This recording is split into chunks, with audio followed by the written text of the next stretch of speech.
आपण जे शिवतंत्र मांडतो आहोत, तर ते शिवतंत्र त्याचे आधार काय आहेत किंवा त्याचे पिलर काय आहेत किंवा त्यांचे खांब काय आहेत?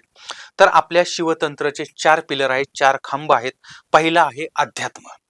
म्हणजे आपल्याला हजारो वर्षापासून आपल्या महामानवांनी, आपल्या देवतांनी, आपल्या ऋषीमुनींनी आपल्याला जे ज्ञान दिलेलं आहे, जी माहिती दिलेली आहे आणि जे अध्यात्म दिलेलं आहे, ते अध्यात्म हे आपल्या शिवतंत्राचा सगळ्यात मोठा आधार आहे.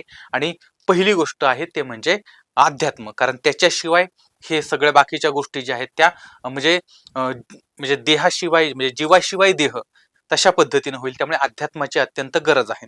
त्यानंतर दुसरं आहे आयुर्वेद.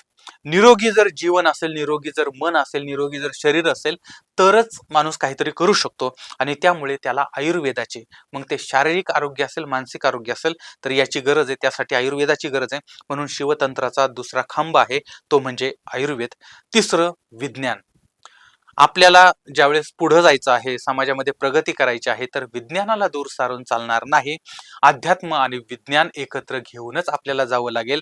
आणि त्यामुळे शिवशक्ती म्हणजेच विज्ञान आहे. शिव म्हणजेच सुंदर, शिव म्हणजे सत्य, शिव म्हणजे ज्ञान, शिव म्हणजे विज्ञान. आणि त्यामुळे शिव म्हणजेच हे सगळं असल्यामुळे आपल्याला विज्ञानाची सुद्धा कास धरली पाहिजे. आधुनिक विज्ञान आपण समजून घ्यायचंय आणि त्याची सांगड अध्यात्माशी घालायचे आणि त्याच्याबरोबर ती आयुर्वेद घ्यायचंय.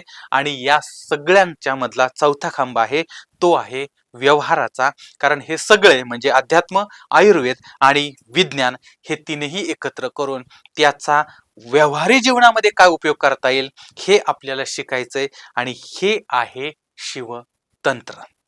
आता हे शिवतंत्र कोणी बनवलेलं आहे? तर मुळामध्ये हजारो वर्षापासून आपली जी परंपरा चालत आलेली आहे आणि त्या परंपरेमध्ये शिवमहापुराण किंवा महापुराण असतील किंवा अनेक मोठमोठे ग्रंथ आहेत, तर त्या ग्रंथांमध्ये या सगळ्याचा उल्लेख आहे. आणि हे सगळं आपण एकत्र करून हे आपल्या शिवभक्तांच्या समोर फक्त मांडण्याचा प्रयत्न करतो आहोत, पोहोचवण्याचा प्रयत्न करतो आहोत. आणि म्हणून हे शिवतंत्र तुम्ही समजून घ्या. आणि या शिवतंत्राबद्दल तुम्हाला काय वाटतं हे सुद्धा मला जरूर कळवा.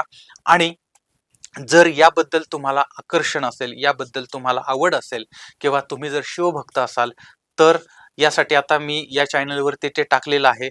पण आपला हा चॅनल जो आहे तो हा क्राईमचा आहे आणि त्यामुळे हे फक्त मी डेमो म्हणून तुमच्या समोर मांडलेलं आहे. तर याबद्दल अधिक माहिती, डीप माहिती, 12 ज्योतिर्लिंग म्हणजे काय, त्यानंतर शिवाबद्दलचे जे काही माहिती असतील त्या सगळ्या माहिती या आपण एका वेगळ्या आणि स्वतंत्र चॅनलवरती टाकण्याचा प्रयत्न करणार आहोत. जर तुम्हाला त्याबद्दल आस्था असेल, आवड असेल, प्रेम असेल, तर तुम्ही आवर्जून त्या चॅनलला तुम्ही या. आणि त्या चॅनलची लिंक जी आहे ती मी खाली आता डिस्क्रिप्शन बॉक्समध्ये दिलेली आहे.